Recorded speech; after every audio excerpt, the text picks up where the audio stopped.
Chapter 72. James II. 1688. While every motive, civil and religious, concurred to alienate from the king every rank and denomination of men, it might be expected that his throne would without delay fall to pieces by its own weight, but such is the influence of established government, so averse are men from beginning hazardous enterprises, that, had not an attack been made from abroad, affairs might long have remained in their present delicate situation, and James might at last have prevailed in his rash and ill-concerted projects. The Prince of Orange, ever since his marriage with the Lady Mary, had maintained a very prudent conduct, agreeably to that sound understanding with which he was so eminently endowed. He made it a maxim to concern himself little in English affairs, and never by any measure to disgust any of the factions, or give umbrage to the prince who filled the throne. His natural inclination, as well as his interest, led him to employ himself with assiduous industry in the transactions on the continent, and to oppose the grandeur of the French monarch, against whom he had long, both from personal and political considerations, conceived a violent animosity. By this conduct he gratified the prejudices of the whole English nation, but, as he crossed the inclinations of Charles, who sought peace by compliance with France, he had much declined in the favor and affections of that monarch. James, on his accession, found it so much his interest to live on good terms with the heir apparent, that he showed the prince some demonstrations of friendship. And the prince, on his part, was not wanting in every instance of duty and regard towards the king. On Monmouth's invasion, he immediately dispatched over 6 regiments of British troops, which were in the Dutch service. And he offered to take the command of the king's forces against the rebels. How little however he might approve of James's administration, he always kept a total silence on the subject, and gave no countenance to those discontents which were propagated with such industry throughout the nation. It was from the application of James himself that the prince first openly took any part in English affairs. Notwithstanding the lofty ideas which the king had entertained of his prerogative, he found that the edicts emitted from it still wanted much of the authority of laws, and that the continuance of them might in the issue become dangerous both to himself and to the Catholics, whom he desired to favor. An act of Parliament alone could ensure the indulgence or toleration which he had labored to establish. And he hoped that, if the prince would declare in favor of that scheme, the members who had hitherto resisted all his own applications, would at last be prevailed with to adopt it. The consent, therefore, of the prince to the repeal of the penal statutes and of the test was strongly solicited by the king. And in order to engage him to agree to that measure, hopes were given, that England would second him in all those enterprises which his active and extensive genius had with such success planned on the continent. He was at this time the center of all the negotiations of Christendom. The Emperor and the King of Spain, as the prince well knew, were enraged by the repeated injuries which they had suffered from the ambition of Louis, and still more by the frequent insults which his pride had made them undergo.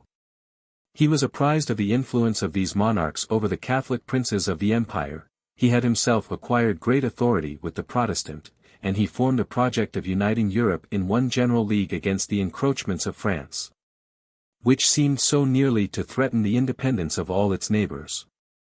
No characters are more incompatible than those of a conqueror and a persecutor.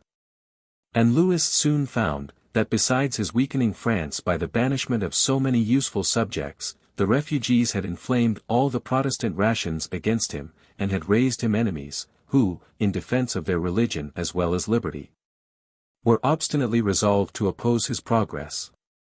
The city of Amsterdam and other towns in Holland, which had before fallen into a dependence on France, being terrified with the accounts which they every moment received of the furious persecutions against the Huguenots, had now dropped all domestic faction, and had entered into an entire confidence with the Prince of Orange.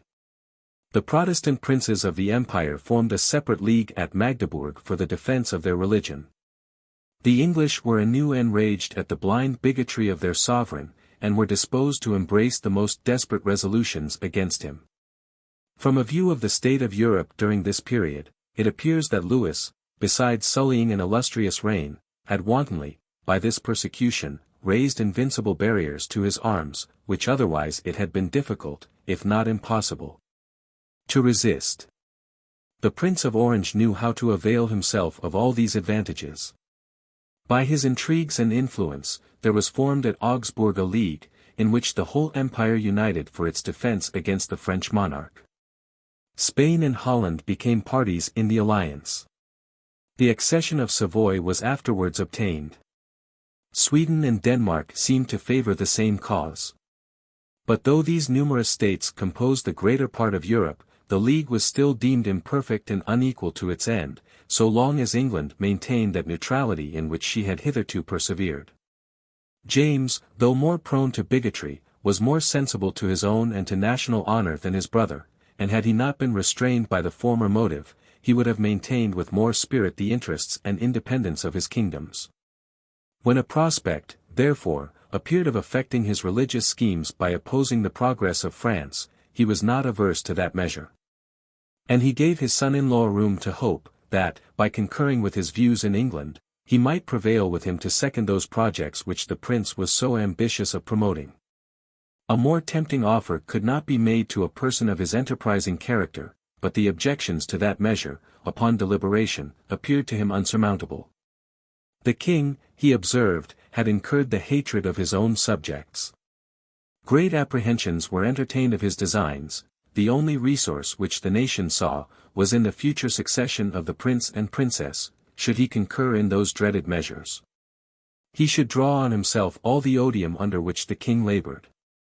The nation might even refuse to bear the expense of alliances, which would in that case become so suspicious, and he might himself incur danger of losing a succession which was awaiting him, and which the egregious indiscretion of the king seemed even to give him hopes of reaping before it should devolve to him by the course of nature.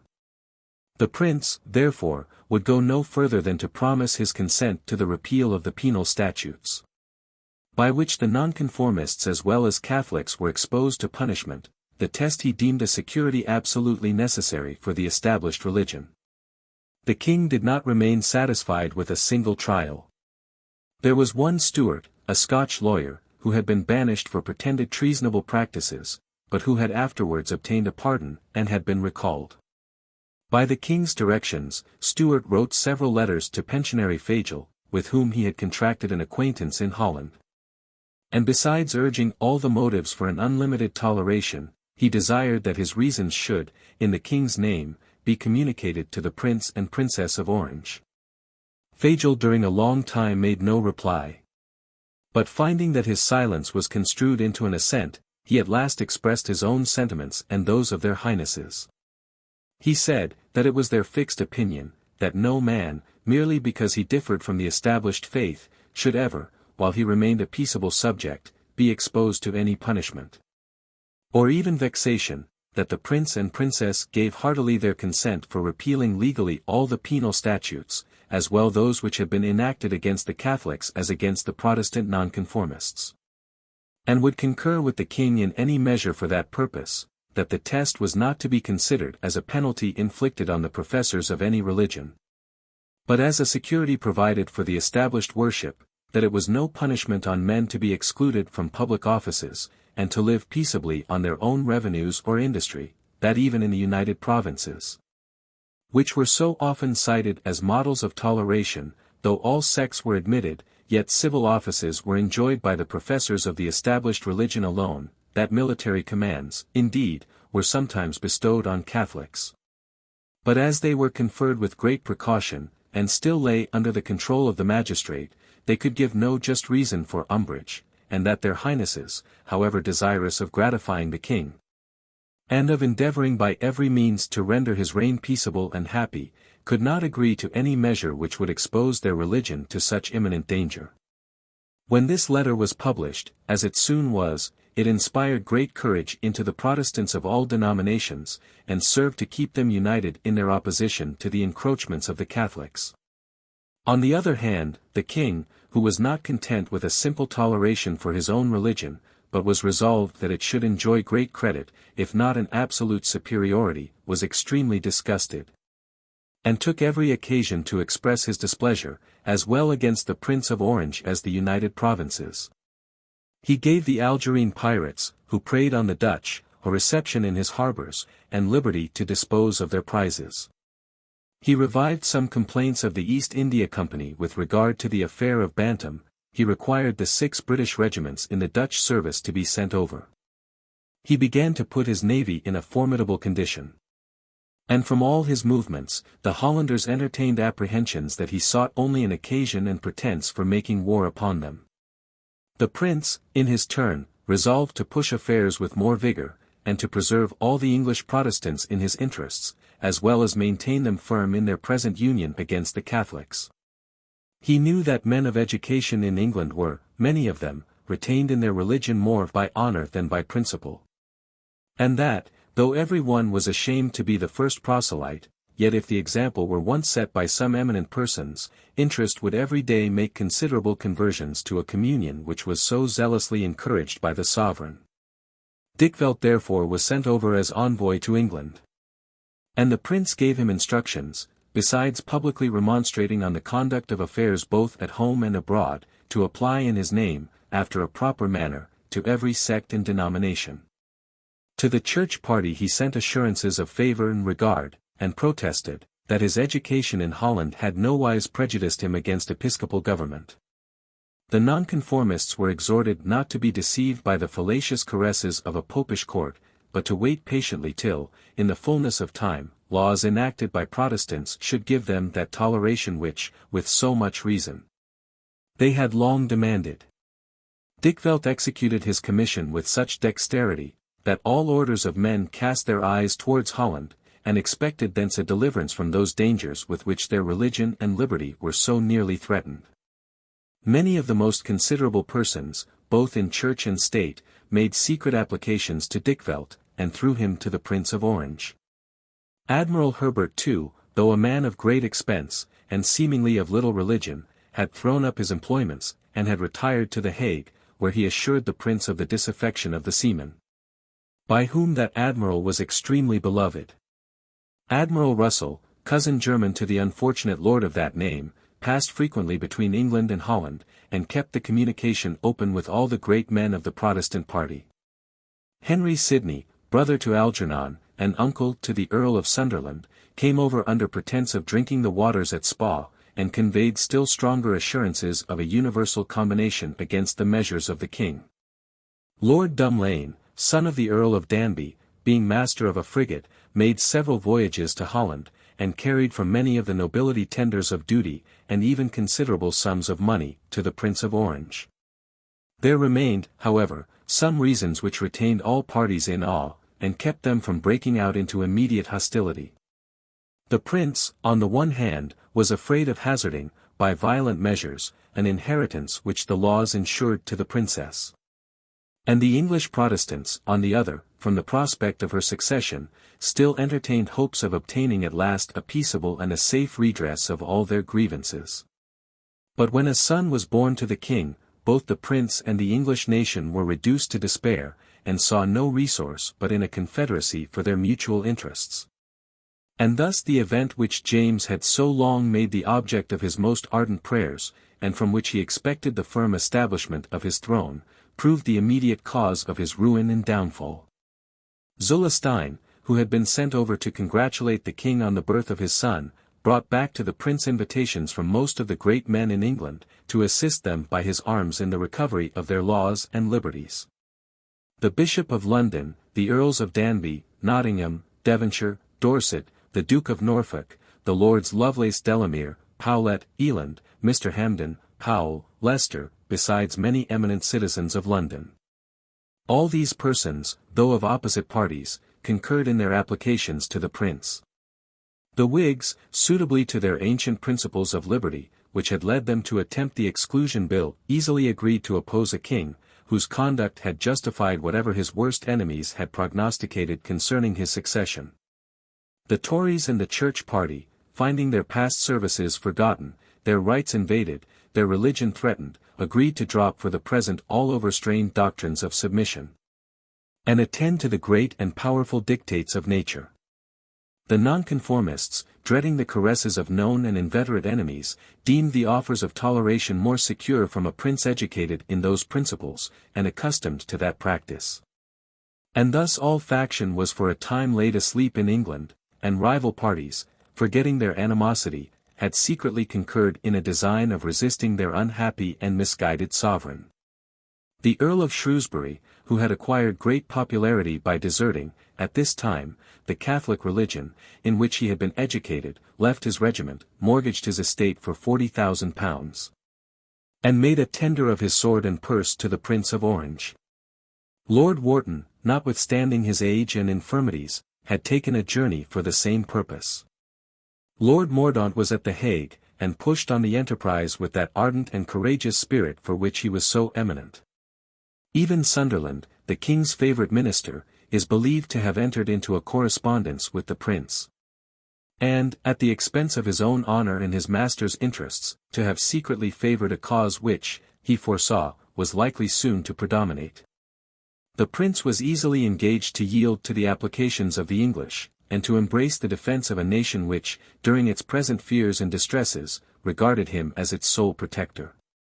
The great object of his ambition was to be placed at the head of a Confederate army, and by his valour to avenge the injuries which he himself, his country, and his allies, had sustained from the haughty Louis. But while England remained under the present government, he despaired of ever forming a league which would be able, with any probability of success, to make opposition against that powerful monarch. The ties of affinity could not be supposed to have great influence over a person of the prince's rank and temper, much more as he knew that they were at first unwillingly contracted by the king, and had never since been cultivated by any essential favours or good offices. Or should any reproach remain upon him for violating the duties of private life, the glory of delivering oppressed nations would, he hoped, be able, in the eyes of reasonable men, to make ample compensation. He could not well expect, on the commencement of his enterprise, that it would lead him to mount the throne of England, but he undoubtedly foresaw that its success would establish his authority in that kingdom. And so egregious was James's temerity, that there was no advantage so great or obvious, which that prince's indiscretion might not afford his enemies. The Prince of Orange, throughout his whole life, was peculiarly happy in the situations in which he was placed. He saved his own country from ruin, he restored the liberties of these kingdoms, he supported the general independency of Europe.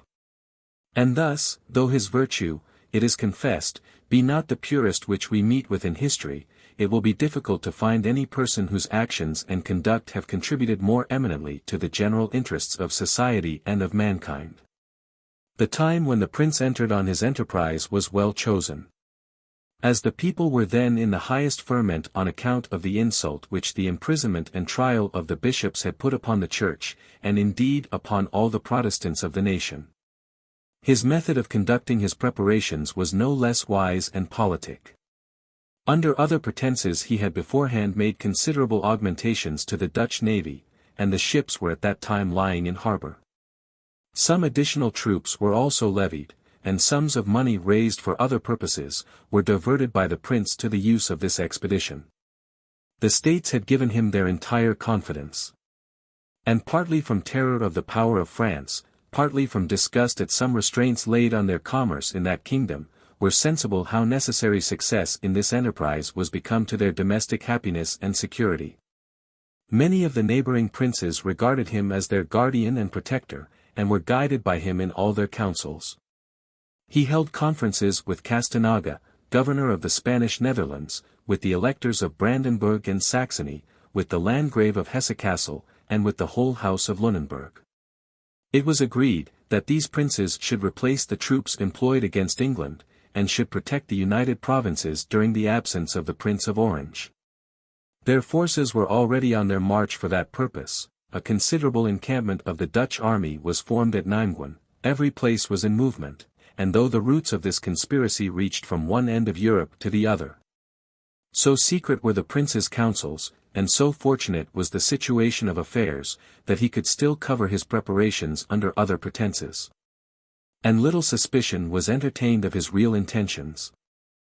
The King of France, menaced by the League of Augsburg, had resolved to strike the first blow against the Allies. And having sought a quarrel with the Emperor and the Elector Palatine, he had invaded Germany with a great army, and had laid siege to Philipsburg. The Elector of Cologne, who was also Bishop of Liege and Munster, and whose territories almost entirely surrounded the United Provinces, had died about this time. And the candidates for that rich succession were Prince Clement of Bavaria, supported by the House of Austria, and the Cardinal of Fürstenberg, a prelate dependent on France. The Pope, who favored the Allies, was able to throw the balance between the parties, and Prince Clement was chosen, a circumstance which contributed extremely to the security of the states. But as the Cardinal kept possession of many of the fortresses, and had applied to France for succor, the neighboring territories were full of troops. And by this means the preparations of the Dutch and their allies seemed intended merely for their own defense against the different enterprises of Louis. All the artifices, however, of the prince could not entirely conceal his real intentions from the sagacity of the French court. Devoe, Louis's envoy at The Hague, had been able by a comparison of circumstances, to trace the purposes of the preparations in Holland, and he instantly informed his master of the discovery. Louis conveyed the intelligence to James, and accompanied the information with an important offer. He was willing to join a squadron of French ships to the English fleet, and to send over any number of troops which James should judge requisite for his security. When this proposal was rejected, he again offered to raise the siege of Philipsburg, to march his army into the Netherlands, and by the terror of his arms to detain the Dutch forces in their own country. This proposal met with no better reception. James was not, as yet, entirely convinced that his son-in-law intended an invasion upon England. Fully persuaded himself of the sacredness of his own authority, he fancied that a like belief had made deep impression on his subjects, and notwithstanding the strong symptoms of discontent which broke out everywhere, such a universal combination in rebellion appeared to him nowise credible. His army, in which he trusted, and which he had considerably augmented, would easily be able, he thought, to repel foreign force, and to suppress any sedition among the populace. A small number of French troops, joined to these, might tend only to breed discontent, and afford them a pretence for mutinying against foreigners, so much feared and hated by the nation. A great body of auxiliaries might indeed secure him both against an invasion from Holland, and against the rebellion of his own subjects, but would be able afterwards to reduce him to dependence, and render his authority entirely precarious.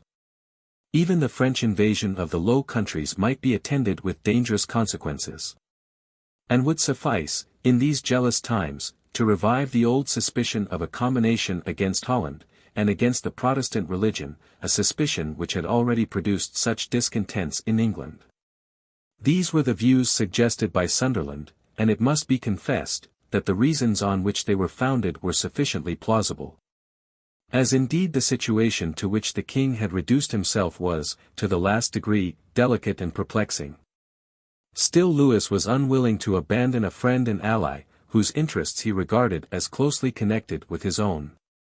By the suggestion of Skelton, the king's minister at Paris, orders were sent to Devoe to remonstrate with the States, in Louis's name, against those preparations which they were making to invade England. The strict amity, said the French minister, which subsists between the two monarchs, will make Louis regard every attempt against his ally as an act of hostility against himself. This remonstrance had a bad effect and put the States in a flame. What is this alliance, they asked, between France and England, which has been so carefully concealed from us? Is it of the same nature with the former, meant for our destruction, and for the extirpation of the Protestant religion? If so, it is high time for us to provide for our own defense, and to anticipate those projects which are forming against us. Even James was displeased with the officious step taken by Louis for his service. He was not reduced, he said, to the condition of the Cardinal of Fürstenberg, and obliged to seek the protection of France. He recalled Skelton, and threw him into the Tower for his rash conduct. He solemnly disavowed Devoe's memorial, and protested that no alliance subsisted between him and Louis, but what was public and known to all the world. The States, however, still affected to appear incredulous on that head. And the English, prepossessed against their sovereign, firmly believed, that he had concerted a project with Louis for their entire subjection. Portsmouth, it was said, was to be put into the hands of that ambitious monarch, England was to be filled with French and Irish troops, and every man who refused to embrace the Romish superstition was by these bigoted princes devoted to certain destruction. These suggestions were everywhere spread abroad, and tended to augment the discontents of which both the fleet and army, as well as the people, betrayed every day the most evident symptoms. The fleet had begun to mutiny. Because Strickland, the admiral, a Roman Catholic, introduced the mass aboard his ship, and dismissed the Protestant chaplain. It was with some difficulty the seamen could be appeased. And they still persisted in declaring that they would not fight against the Dutch, whom they called friends and brethren, but would willingly give battle to the French, whom they regarded as national enemies. The king had intended to augment his army with Irish recruits, and he resolved to try the experiment on the regiment of the Duke of Berwick, his natural son, but Beaumont, the lieutenant colonel, refused to admit them. And to this opposition 5 captains steadily adhered. They were all cashiered, and had not the discontents of the army on this occasion become very apparent, it was resolved to have punished those officers for mutiny. The king made a trial of the dispositions of his army, in a manner still more undisguised. Finding opposition from all the civil and ecclesiastical orders of the kingdom, he resolved to appeal to the military, who, if unanimous, were able alone to serve all his purposes, and to enforce universal obedience. His intention was to engage all the regiments, one after another, to give their consent to the repeal of the test and penal statutes.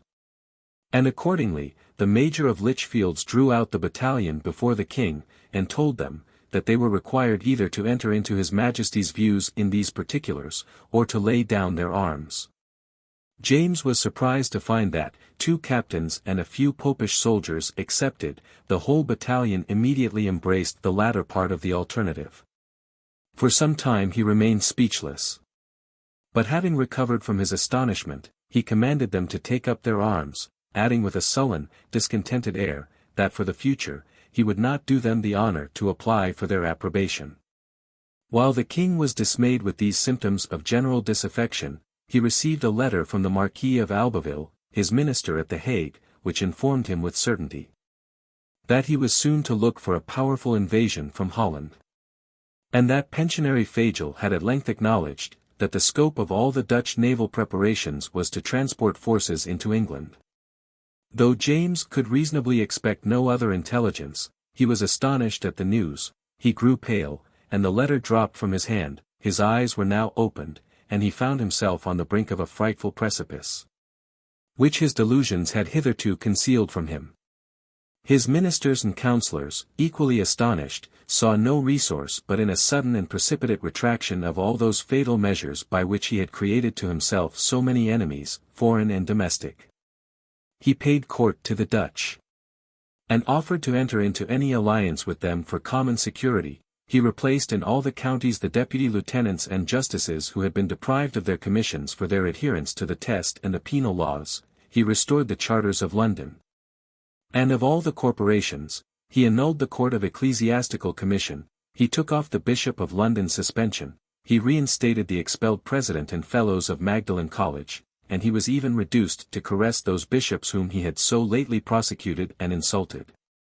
All these measures were regarded as symptoms of fear, not of repentance. The bishops, instead of promising succor or suggesting comfort, recapitulated to him all the instances of his maladministration, and advised him thenceforwards to follow more salutary counsel. And as intelligence arrived of a great disaster which had befallen the Dutch fleet, it is commonly believed, that the king recalled, for some time, the concessions which he had made to Magdalen College. A bad sign of his sincerity in his other concessions. Nay, so prevalent were his unfortunate prepossessions, that amidst all his present distresses, he could not forbear, at the baptism of the young prince, appointing the Pope to be one of the godfathers. The report that a supposititious child was to be imposed on the nation, had been widely spread, and greedily received, before the birth of the Prince of Wales, but the king, who, without seeming to take notice of the matter, might easily have quashed that ridiculous rumor, had, from an ill-timed haughtiness, totally neglected it. He disdained, he said, to satisfy those who could deem him capable of so base and villainous an action. Finding that the calumny gained ground, and had made deep impression on his subjects, he was now obliged to submit to the mortifying task of ascertaining the reality of the birth. Though no particular attention had been beforehand given to ensure proof, the evidence both of the Queen's pregnancy and delivery was rendered indisputable, and so much the more, as no argument or proof of any importance. Nothing but popular rumor and surmise could be thrown into the opposite scale. Meanwhile the Prince of Orange's declaration was dispersed over the kingdom, and met with universal approbation.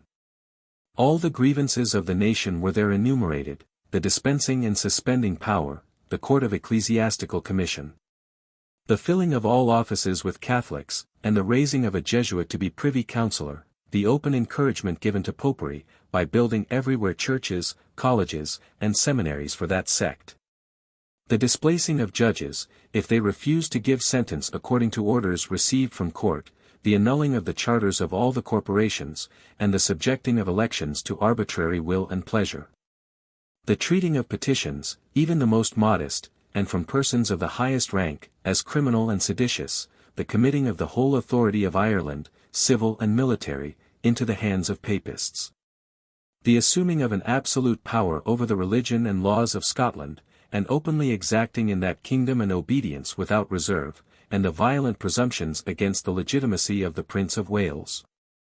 In order to redress all these grievances, the prince said, that he intended to come over to England with an armed force, which might protect him from the king's evil counsellors. And that his sole aim was to have a legal and free parliament assembled, who might provide for the safety and liberty of the nation, as well as examine the proofs of the Prince of Wales's legitimacy. No one, he added, could entertain such hard thoughts of him as to imagine, that he had formed any other design than to procure the full and lasting settlement of religion, liberty, and property. The force which he meant to bring with him, was totally disproportioned to any views of conquest. And it were absurd to suspect, that so many persons of high rank, both in church and state, would have given him so many solemn invitations for such a pernicious purpose. Though the English ministers, terrified with his enterprise, had pretended to redress some of the grievances complained of, there still remained the foundation of all grievances, that upon which they could in an instant be again erected: an arbitrary and despotic power in the crown. And for this usurpation there was no possible remedy, but by a full declaration of all the rights of the subject in a free parliament. So well concerted were the prince's measures, that, in 3 days, above 400 transports were hired. The army quickly fell down the rivers and canals from Nimeguen, the artillery, arms, stores, and horses, were embarked. And the prince set sail from Helvoetsluis, with a fleet of near 500 vessels, and an army of above 14,000 men. He first encountered a storm, which drove him back, but his loss being soon repaired, the fleet put to sea under the command of Admiral Herbert, and made sail with a fair wind towards the west of England. The same wind detained the king's fleet in their station near Harwich, and enabled the Dutch to pass the Straits of Dover without opposition. Both shores were covered with multitudes of people, who, besides admiring the grandeur of the spectacle, were held in anxious suspense by the prospect of an enterprise, the most important which, during some ages, had been undertaken in Europe. The prince had a prosperous voyage, and landed his army safely in Torbay on the 5th of November, the anniversary of the gunpowder treason. The Dutch army marched first to Exeter, and the prince's declaration was there published. That whole county was so terrified with the executions which had ensued upon Monmouth's rebellion, that no one for several days joined the prince. The Bishop of Exeter in a fright fled to London and carried to court intelligence of the invasion. As a reward of his zeal, he received the Archbishopric of York, which had long been kept vacant, with an intention, as was universally believed, of bestowing it on some Catholic. The first person who joined the prince, was Major Burrington. And he was quickly followed by the gentry of the counties of Devon and Somerset. Sir Edward Seymour made proposals for an association, which every one signed. By degrees, the Earl of Abingdon, Mr. Russell, son of the Earl of Bedford, Mr. Wharton, Godfrey, Howe, came to Exeter. All England was in commotion. Lord Delamere took arms in Cheshire, the Earl of Danby seized York, the Earl of Bath, Governor of Plymouth, declared for the prince, the Earl of Devonshire made a like declaration in Derby. The nobility and gentry of Nottinghamshire embraced the same cause, and every day there appeared some effect of that universal combination into which the nation had entered against the measures of the king. Even those who took not the field against him, were able to embarrass and confound his counsels. A petition for a free parliament was signed by 24 bishops and peers of the greatest distinction, and was presented to the king. No one thought of opposing or resisting the invader. But the most dangerous symptom was the disaffection which, from the general spirit of the nation, not from any particular reason, had crept into the army. The officers seemed ill-disposed to prefer the interests of their country and of their religion, to those principles of honor and fidelity which are commonly esteemed the most sacred ties by men of that profession. Lord Colchester, son of the Earl of Rivers, was the first officer that deserted to the prince, and he was attended by a few of his troops. Lord Lovelace made a like effort, but was intercepted by the militia under the Duke of Beaufort, and taken prisoner. Lord Cornbury, son of the Earl of Clarendon, was more successful. He attempted to carry over 3 regiments of cavalry. And he actually brought a considerable part of them to the prince's quarters. Several officers of distinction informed Feversham, the general, that they could not in conscience fight against the Prince of Orange. Lord Churchill had been raised from the rank of a page, had been invested with a high command in the army, had been created a peer, and had owed his whole fortune to the king's favour, yet even he could resolve, during the present extremity, to desert his unhappy master, who had ever reposed entire confidence in him. He carried with him the Duke of Grafton, natural son of the late king, Colonel Berkeley, and some troops of dragoons. This conduct was a signal sacrifice to public virtue of every duty in private life, and required ever after, the most upright, disinterested, and public-spirited behavior to render it justifiable. The king had arrived at Salisbury, the headquarters of his army, when he received this fatal intelligence. That prince, though a severe enemy, had ever appeared a warm, steady, and sincere friend, and he was extremely shocked with this, as with many other instances of ingratitude to which he was now exposed. There remained none in whom he could confide. As the whole army had discovered symptoms of discontent, he concluded it full of treachery, and being deserted by those whom he had most favoured and obliged, he no longer expected that others would hazard their lives in his service. During this distraction and perplexity, he embraced a sudden resolution of drawing off his army, and retiring towards London, a measure which could only serve to betray his fears, and provoke further treachery. But Churchill had prepared a still more mortal blow for his distressed benefactor. His lady and he had an entire ascendant over the family of Prince George of Denmark. And the time now appeared seasonable for overwhelming the unhappy king, who was already staggering with the violent shocks which he had received. Andover was the first stage of James's retreat towards London. And there Prince George together with the young Duke of Ormond, Sir George Hute, and some other persons of distinction, deserted him in the night time, and retired to the prince's camp. No sooner had this news reached London, than the Princess Anne, pretending fear of the king's displeasure, withdrew herself in company with the Bishop of London and Lady Churchill. She fled to Nottingham, where the Earl of Dorset received her with great respect, and the gentry of the county quickly formed a troop for her protection. The late king, in order to gratify the nation, had entrusted the education of his nieces entirely to Protestants. And as these princesses were deemed the chief resource of the established religion after their father's defection, great care had been taken to instill into them, from their earliest infancy, the strongest prejudices against popery. During the violence too of such popular currents as now prevailed in England, all private considerations are commonly lost in the general passion. And the more principle any person possesses, the more apt is he, on such occasions, to neglect and abandon his domestic duties. Though these causes may account for the behavior of the princess, they had nowise prepared the king to expect so astonishing an event. He burst into tears when the first intelligence of it was conveyed to him. Undoubtedly he foresaw in this incident the total expiration of his royal authority, but the nearer and more intimate concern of a parent laid hold of his heart, when he found himself abandoned in his uttermost distress by a child. and a virtuous child, whom he had ever regarded with the most tender affection. God help me, cried he, in the extremity of his agony, my own children have forsaken me. It is indeed singular, that a prince, whose chief blame consisted in imprudencies and misguided principles, should be exposed, from religious antipathy, to such treatment as even Nero, Domitian, or the most enormous tyrants that have disgraced the records of history, never met with from their friends and family.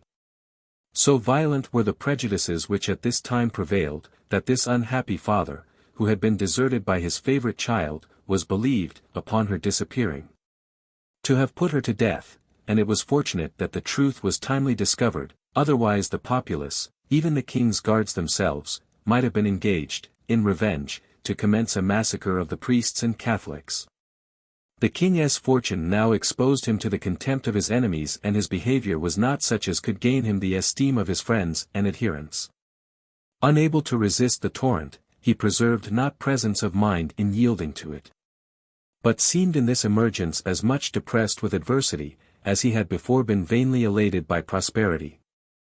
He called a council of all the peers and prelates who were in London, and followed their advice in issuing writs for a new parliament, and in sending Halifax, Nottingham, and Godolphin as commissioners to treat with the Prince of Orange. But these were the last acts of royal authority which he exerted. He even hearkened to imprudent counsel, by which he was prompted to desert the throne, and to gratify his enemies beyond what their fondest hopes could have promised them. The Queen, observing the fury of the people, and knowing how much she was the object of general hatred, was struck with the deepest terror, and began to apprehend a parliamentary impeachment, from which, she was told, the queens of England were not exempted. The popish courtiers, and above all the priests, were aware that they should be the first sacrifice, and that their perpetual banishment was the smallest penalty which they must expect from national resentment. They were, therefore, desirous of carrying the king along with them, whose presence, they knew, would still be some resource and protection to them in foreign countries, and whose restoration, if it ever happened, would again reinstate them in power and authority. The general defection of the Protestants made the king regard the Catholics as his only subjects on whose counsel he could rely, and the fatal catastrophe of his father afforded them a plausible reason for making him apprehend a like fate. The great difference of circumstances was not, during men's present distractions, sufficiently weighed.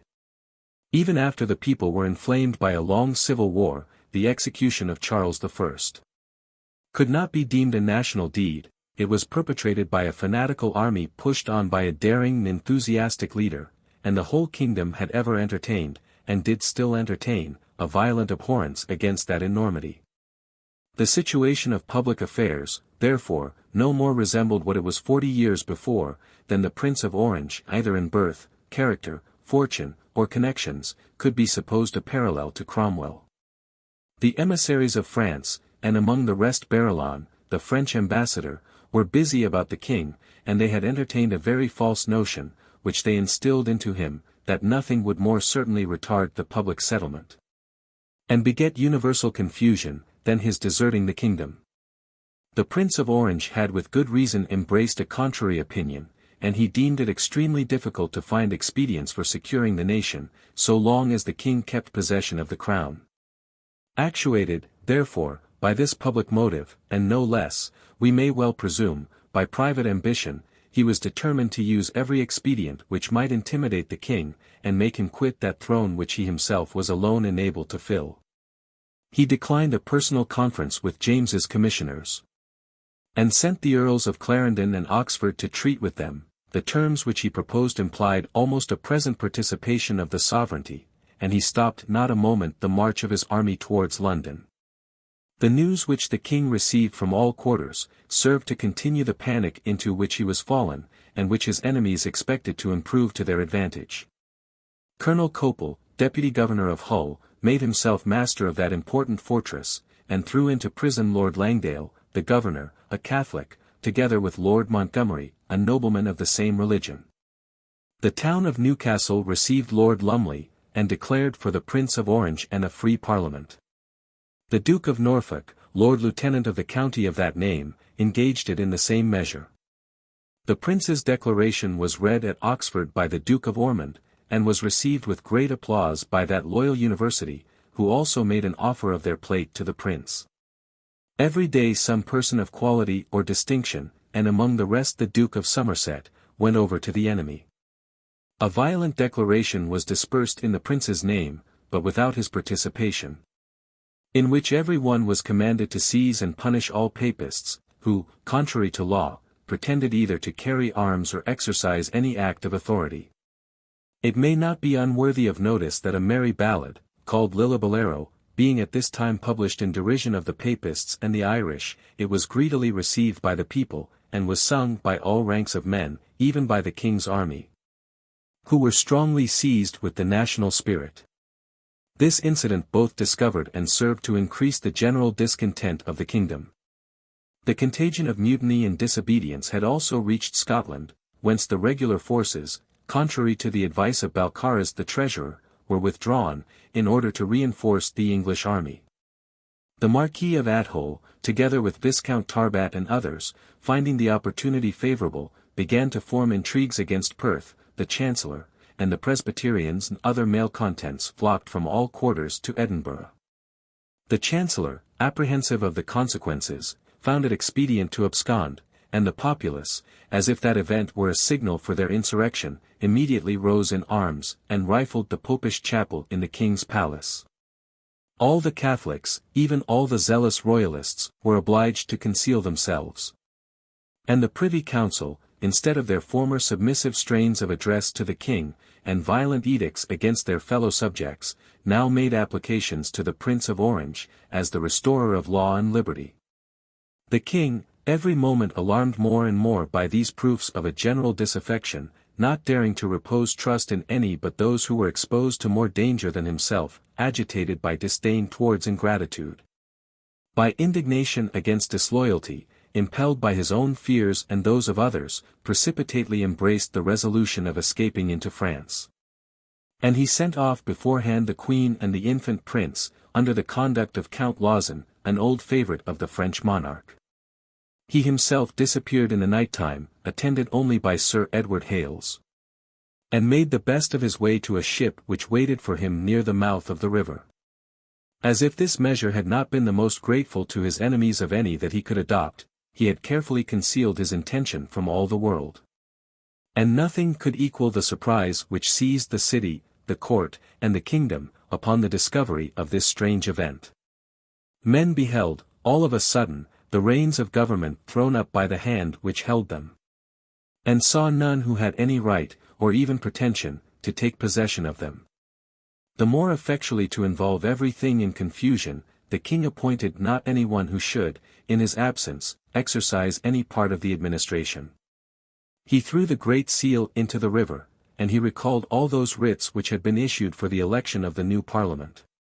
It is often supposed, that the sole motive which impelled him to this sudden desertion was his reluctance to meet a free Parliament and his resolution not to submit to those terms which his subjects would deem requisite for the security of their liberties and their religion. But it must be considered, that his subjects had first deserted him, and entirely lost his confidence, that he might reasonably be supposed to entertain fears for his liberty, if not for his life. And that the conditions would not probably be moderate, which the nation, sensible of his inflexible temper, enraged with the violation of their laws and the danger of their religion, and foreseeing his resentment on account of their past resistance, would, in his present circumstances exact from him. By this temporary dissolution of government, the populace were masters, and there was no disorder which, during their present ferment, might not be dreaded from them. They rose in a tumult and destroyed all the mass houses. They even attacked and rifled the houses of the Florentine envoy and Spanish ambassador, where many of the Catholics had lodged their most valuable effects. Jeffreys, the Chancellor, who had disguised himself in order to fly the kingdom, was discovered by them, and so abused, that he died a little after. Even the army, which should have suppressed those tumults, would, it was apprehended, serve rather to increase the general disorder. Feversham had no sooner heard of the king's flight, than he disbanded the troops in the neighbourhood, and without either disarming or paying them, let them loose to prey upon the country. In this extremity, the bishops and peers who were in town, being the only remaining authority of the state, for the Privy Council, composed of the king's creatures, was totally disregarded, thought proper to assemble and to interpose for the preservation of the community. They chose the Marquis of Halifax Speaker, they gave directions to the mayor and aldermen for keeping the peace of the city, they issued orders, which were readily obeyed, to the fleet, the army, and all the garrisons, and they made applications to the Prince of Orange, whose enterprise they highly applauded, and whose success they joyfully congratulated. The prince on his part was not wanting to the tide of success which flowed in upon him, nor backward in assuming that authority which the present exigency had put into his hands. Besides the general popularity attending his cause, a new incident made his approach to London still more grateful. In the present trepidation of the people, a rumour arose, either from chance or design, that the disbanded Irish had taken arms, and had commenced a universal massacre of the Protestants. This ridiculous belief was spread all over the kingdom in one day, and begot everywhere the deepest consternation. The alarum bells were rung, the beacons fired. Men fancied that they saw at a distance the smoke of the burning cities, and heard the groans of those who were slaughtered in their neighborhood. It is surprising that the Catholics did not all perish in the rage which naturally succeeds to such popular panics. While every one, from principle, interest, or animosity, turned his back on the unhappy king, who had abandoned his own cause, the unwelcome news arrived, that he had been seized by the populace at Feversham, as he was making his escape in disguise. That he had been much abused, till he was known, but that the gentry had then interposed and protected him, though they still refused to consent to his escape. This intelligence threw all parties into confusion. The prince sent Zulestein with orders that the king should approach no nearer than Rochester, but the message came too late. He was already arrived in London, where the populace, moved by compassion for his unhappy fate, and actuated by their own levity, had received him with shouts and acclamations. During the king's abode at Whitehall, little attention was paid to him by the nobility or any persons of distinction. They had all of them been previously disgusted on account of his blind partiality to the Catholics. And they knew that they were now become criminal in his eyes by their late public applications to the Prince of Orange. He himself showed not any symptom of spirit, nor discovered any intention of resuming the reins of government which he had once thrown aside. His authority was now plainly expired. And as he had exercised his power, while possessed of it, with very precipitate and haughty counsels, he relinquished it by a despair equally precipitate and pusillanimous. Nothing remained for the now ruling powers but to deliberate how they should dispose of his person. Besides that the prince may justly be supposed to have possessed more generosity than to think of offering violence to an unhappy monarch, so nearly related to him. He knew that nothing would so effectually promote his own views as the king's retiring into France, a country at all times obnoxious to the English. It was determined, therefore, to push him into that measure, which of himself he seemed sufficiently inclined to embrace. The king having sent Lord Feversham on a civil message to the prince, desiring a conference for an accommodation in order to the public settlement, that nobleman was put in arrest. Under pretence of his coming without a passport, the Dutch guards were ordered to take possession of Whitehall, where James then resided, and to displace the English, and Halifax, Shrewsbury, and Delamere, brought a message from the prince, which they delivered to the king in bed after midnight, ordering him to leave his palace next morning, and to depart for Ham, a seat of the Duchess of Lauderdale's. He desired permission, which was easily granted, of retiring to Rochester, a town near the sea-coast. It was perceived, that the artifice had taken effect, and that the king, terrified with this harsh treatment, had renewed his former resolution of leaving the kingdom. He lingered, however, some days at Rochester, under the protection of a Dutch guard, and seemed desirous of an invitation still to keep possession of the throne.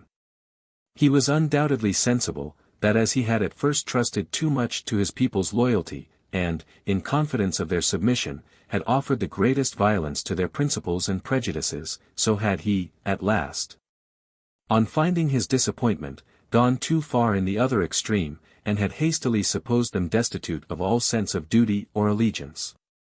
But observing that the church, the nobility, the city, the country, all concurred in neglecting him, and leaving him to his own counsels, he submitted to his melancholy fate. And being urged by earnest letters from the Queen, he privately embarked on board a frigate which waited for him, and he arrived safety at Ambleteuse, in Picardy, whence he hastened to St. Germain's. Louis received him with the highest generosity, sympathy, and regard, a conduct which, more than his most signal victories, contributes to the honor of that great monarch. Thus ended the reign of a prince, whom if we consider his personal character rather than his public conduct, we may safely pronounce more unfortunate than criminal.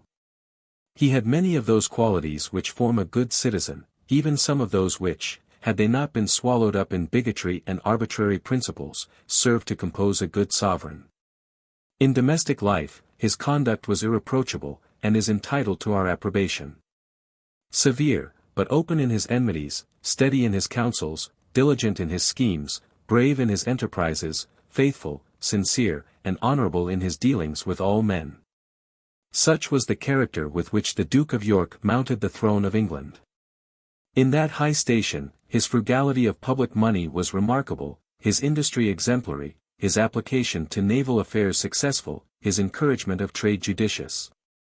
His jealousy of national honor laudable. What then was wanting to make him an excellent sovereign? A due regard and affection to the religion and constitution of his country. Had he been possessed of this essential quality, even his middling talents, aided by so many virtues, would have rendered his reign honorable and happy. When it was wanting, every excellency which he possessed became dangerous and pernicious to his kingdoms. The sincerity of this prince, a virtue on which he highly valued himself, has been much questioned in those reiterated promises which he had made of preserving the liberties and religion of the nation.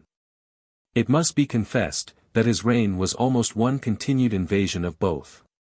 Yet it is known, that, to his last breath, he persisted in asserting, that he never meant to subvert the laws, or procure more than a toleration and an equality of privileges to his Catholic subjects. This question can only affect the personal character of the king, not our judgment of his public conduct. Though by a stretch of candor we should admit of his sincerity in these professions, the people were equally justifiable in their resistance of him. So lofty was the idea which he had entertained of his legal authority, that it left his subjects little or no right to liberty, but what was dependent on his sovereign will and pleasure. And such was his zeal for proselytism, that, whatever he might at first have intended, he plainly stopped not at toleration and equality, he confined all power, encouragement, and favor to the Catholics. Converts from interest would soon have multiplied upon him, if not the greater, at least the better part of the people, he would have flattered himself, was brought over to his religion, and he would in a little time have thought it just, as well as pious to bestow on them all the public establishments. Rigors and persecutions against heretics would speedily have followed, and thus liberty and the Protestant religion would in the issue have been totally subverted. Though we should not suppose that James, in the commencement of his reign, had formally fixed a plan for that purpose. And on the whole, allowing this king to have possessed good qualities and good intentions, his conduct serves only, on that very account, as a stronger proof how dangerous it is to allow any prince, infected with the Catholic superstition, to wear the crown of these kingdoms. After this manner, the courage and abilities of the Prince of Orange, seconded by surprising fortune, had effected the deliverance of this island. And with very little effusion of blood, for only one officer of the Dutch army and a few private soldiers fell in an accidental skirmish, had dethroned a great prince supported by a formidable fleet and a numerous army. Still the more difficult task remained, and what perhaps the prince regarded as not the least important, the obtaining for himself that crown which had fallen from the head of his father-in-law. Some lawyers, entangled in the subtleties and forms of their profession, could think of no expedient, but that the prince should claim the crown by right of conquest, should immediately assume the title of sovereign, and should call a parliament, which, being thus legally summoned by a king in possession, could ratify whatever had been transacted before they assembled. But this measure, being destructive of the principles of liberty, the only principles on which his future throne could be established, was prudently rejected by the prince, who, finding himself possessed of the goodwill of the nation, resolved to leave them entirely to their own guidance and direction. The peers and bishops, to the number of near 90, made an address, desiring him to summon a convention by circular letters, to assume, in the meantime, the management of public affairs, and to concert measures for the security of Ireland. At the same time, they refused reading a letter which the king had left, in order to apologize for his late desertion by the violence which had been put upon him. This step was a sufficient indication of their intentions with regard to that unhappy monarch. The prince seemed still unwilling to act upon an authority which might be deemed so imperfect. He was desirous of obtaining a more express declaration of the public consent. A judicious expedient was fallen on for that purpose.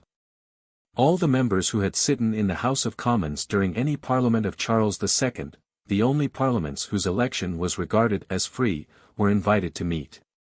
And to them were added the mayor, aldermen, and 50 of the Common Council.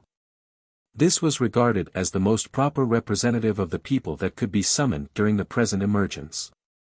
They unanimously voted the same address with the Lords, and the Prince, being thus supported by all the legal authority which could possibly be obtained in this critical juncture, wrote circular letters to the counties and corporations of England. And his orders were universally complied with. A profound tranquillity prevailed throughout the kingdom, and the Prince's administration was submitted to, as if he had succeeded in the most regular manner to the vacant throne. The fleet received his orders, the army, without murmur or opposition, allowed him to new model them, and the city supplied him with a loan of £200,000. 1689. The conduct of the prince with regard to Scotland, was founded on the same prudent and moderate maxims. Finding that there were many Scotchmen of rank at that time in London, he summoned them together, laid before them his intentions, and asked their advice in the present emergency. This assembly, consisting of 30 noblemen and about 80 gentlemen, chose Duke Hamilton president, a man who, being of a temporizing character, was determined to pay court to the present authority. His eldest son, the Earl of Arran, professed an adherence to King James. A usual policy in Scotland, where the father and son, during civil commotions, were often observed to take opposite sides, in order to secure in all events the family from attainder. Arran proposed to invite back the king upon conditions. But as he was vehemently opposed in this motion by Sir Patrick Hume, and seconded by nobody, the assembly made an offer to the prince of the present administration, which he willingly accepted. To anticipate a little in our narration. A convention, by circular letters from the prince, was summoned at Edinburgh on the 22nd of March, where it was soon visible that the interest of the malcontents would entirely prevail. The more zealous royalists, regarding this assembly as illegal, had forborne to appear at elections, and the other party were returned from most places. The revolution was not in Scotland, as in England, effected by a coalition of Whig and Tory. The former party alone had overpowered the government, and were too much enraged by the past injuries which they had suffered, to admit of any composition with their former masters. As soon as the purpose of the convention was discovered, the Earl of Balcarres and Viscount Dundee, leaders of the Tories, withdrew from Edinburgh. And the convention having passed a bold and decisive vote, that King James, by his maladministration, and his abuse of power, had forfeited all title to the crown, they made a tender of the royal dignity to the Prince and Princess of Orange. The English convention was assembled, and it immediately appeared, that the House of Commons, both from the prevailing humour of the people, and from the influence of present authority, were mostly chosen from among the Whig party. After thanks were unanimously given by both houses to the Prince of Orange for the deliverance which he had brought them, a less decisive vote than that of the Scottish Convention was in a few days passed by a great majority of the Commons, and sent up to the peers for their concurrence. It was contained in these words, that King James II, having endeavoured to subvert the constitution of the kingdom by breaking the original contract between king and people, and having, by the advice of Jesuits and other wicked persons, violated the fundamental laws, and withdrawn himself out of the kingdom, has abdicated the government, and that the throne is thereby vacant. This vote, when carried to the upper house, met with great opposition, of which it is here necessary for us to explain the causes. The Tories and the High Church party, finding themselves at once menaced with a subversion of the laws and of their religion, had zealously promoted the national revolt, and had on this occasion departed from those principles of non-resistance, of which, while the king favoured them, they had formerly made such loud professions. Their present apprehensions had prevailed over their political tenets. And the unfortunate James, who had too much trusted to those general declarations, which never will be reduced to practice, found, in the issue, that both parties were secretly united against him. But no sooner was the danger past, and the general fears somewhat allayed, than party prejudices resumed, in some degree, their former authority. And the Tories were abashed at that victory which their antagonists, during the late transactions, had obtained over them. They were inclined, therefore, to steer a middle course. And, though generally determined to oppose the king's return, they resolved not to consent to dethroning him, or altering the line of succession. A regent with kingly power was the expedient which they proposed. And a late instance in Portugal seemed to give some authority and precedent to that plan of government. In favour of this scheme, the Tories urged that, by the uniform tenor of the English laws the title to the crown was ever regarded as sacred, and could on no account, and by no maladministration, be forfeited by the sovereign, that to dethrone a king and to elect his successor, was a practice quite unknown to the constitution, and had a tendency to render kingly power entirely dependent and precarious, that where the sovereign, from his tender years, from lunacy, or from other natural infirmity, was incapacitated to hold the reins of government, both the laws and former practice agreed in appointing a regent, who, during the interval, was invested with the whole power of the administration, that the inveterate and dangerous prejudices of King James had rendered him as unfit to sway the English sceptre, as if he had fallen into lunacy. And it was therefore natural for the people to have recourse to the same remedy, that the election of one king was a precedent for the election of another. And the government, by that means, would either degenerate into a republic, or, what was worse, into a turbulent and seditious monarchy, that the case was still more dangerous, if there remained a prince who claimed the crown by right of succession, and disputed, on so plausible a ground, the title of the present sovereign, that though the doctrine of non-resistance might not, in every possible circumstance, be absolutely true, yet was the belief of it very expedient. And to establish a government which should have the contrary principle for its basis, was to lay a foundation for perpetual revolutions and convulsions, that the appointment of a regent was indeed exposed to many inconveniencies. But so long as the line of succession was preserved entire, there was still a prospect of putting an end, some time or other, to the public disorders, and that scarcely an instance occurred in history, especially in the English history, where a disputed title had not, in the issue, been attended with much greater ills, than all those which the people had sought to shun by departing from the lineal successor.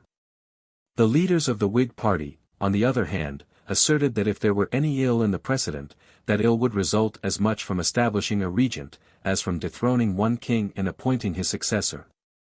Nor would the one expedient, if wantonly and rashly embraced by the people, be less the source of public convulsions than the other, that if the laws gave no express permission to depose the sovereign, neither did they authorize resisting his authority, or separating the power from the title, that a regent was unknown, except where the king, by reason of his tender age or his infirmities, was incapable of a will.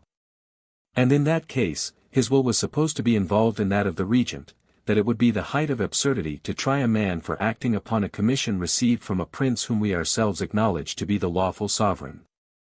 And no jury would decide so contrary both to law and common sense, as to condemn such a pretended criminal, that even the prospect of being delivered from this monstrous inconvenience was, in the present situation of affairs, more distant than that of putting an end to a disputed succession, that allowing the young prince to be the legitimate heir, he had been carried abroad.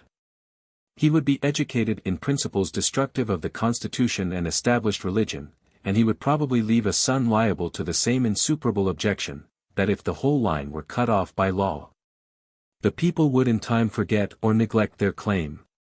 An advantage which could not be hoped for while the administration was conducted in their name, and while they were still acknowledged to possess the legal title, and that a nation thus perpetually governed by regents or protectors approached much nearer to a republic, than one subject to monarchs whose hereditary regular succession, as well as present authority, was fixed and appointed by the people. This question was agitated with great zeal by the opposite parties in the House of Peers. The chief speakers among the Tories were Clarendon, Rochester, and Nottingham; among the Whigs, Halifax and Danby. The question was carried for a king by 2 voices only, 51 against 49. All the prelates, except 2, the bishops of London and Bristol, voted for a regent. The primate, a disinterested but pusillanimous man, kept at a distance both from the Prince's court and from Parliament. The House of Peers proceeded next to examine piecemeal the votes sent up to them by the Commons. They debated whether there were an original contract between king and people, and the affirmative was carried by 53 against 46, a proof that the Tories were already losing ground. The next question was, whether King James had broken that original contract, and, after a slight opposition, the affirmative prevailed. The Lords proceeded to take into consideration the word abdicated. And it was carried that deserted was more proper. The concluding question was, whether King James having broken the original contract, and deserted the government, the throne was thereby vacant. This question was debated with more heat and contention than any of the former, and upon a division, the Tories prevailed by 11 voices, and it was carried to omit the last article with regard to the vacancy of the throne. The vote was sent back to the Commons with these amendments. The Earl of Danby had entertained the project of bestowing the crown solely upon the Princess of Orange, and of admitting her as hereditary legal successor to King James. Passing by the infant prince, as illegitimate or supposititious. His change of party in the last question gave the Tories so considerable a majority in the number of voices. The Commons still insisted on their own vote, and sent up reasons why the Lords should depart from their amendments. The Lords were not convinced, and it was necessary to have a free conference, in order to settle this controversy. Never surely was national debate more important, or managed by more able speakers, yet is one surprised to find the topics insisted on by both sides so frivolous. More resembling the verbal disputes of the schools, than the solid reasonings of statesmen and legislators. In public transactions of such consequence, the true motives which produce any measure are seldom avowed. The Whigs, now the ruling party, having united with the Tories in order to bring about the revolution, had so much deference for their new allies, as not to insist that the crown should be declared forfeited on account of the king's maladministration. Such a declaration, they thought, would imply too express a censure of the old Tory principles, and too open a preference of their own. They agreed, therefore, to confound together the king's abusing his power, and his withdrawing from the kingdom, and they called the whole an abdication, as if he had given a virtual, though not a verbal, consent to dethroning himself. The Tories took advantage of this obvious impropriety, which had been occasioned merely by the complaisance or prudence of the Whigs, and they insisted upon the word desertion, as more significant and intelligible. It was retorted on them, that, however that expression might be justly applied to the king's withdrawing himself, it could not with any propriety be extended to his violation of the fundamental laws. And thus both parties, while they warped their principles from regard to their antagonists, and from prudential considerations, lost the praise of consistence and uniformity. The managers for the Lords next insisted, that even allowing the king's abuse of power to be equivalent to an abdication, or, in other words, to a civil death, it could operate no otherwise than his voluntary resignation, or his natural death. And could only make way for the next successor. It was a maxim of English law, that the throne was never vacant, but instantly, upon the demise of one king, was filled with his legal heir, who was entitled to all the authority of his predecessor. And however young or unfit for government the successor, however unfortunate in his situation, though he were even a captive in the hands of public enemies, yet no just reason, they thought, could be assigned why, without any default of his own, he should lose a crown, to which by birth he was fully entitled. The managers for the Commons might have opposed this reasoning by many specious and even solid arguments.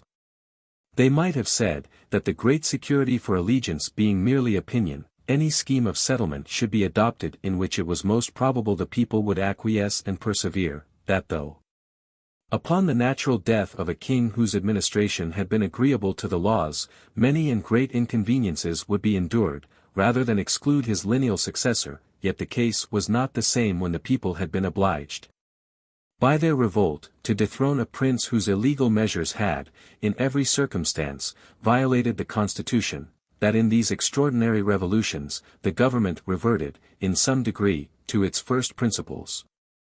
And the community acquired a right of providing for the public interest by expedients which, on other occasions, might be deemed violent and irregular, that the recent use of one extraordinary remedy reconciled their minds to such licenses.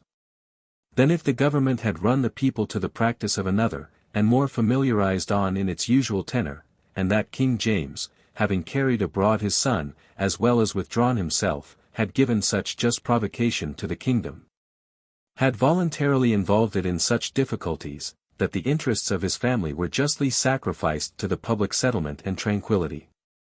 Though these topics seem reasonable, they were entirely forborne by the Whig managers.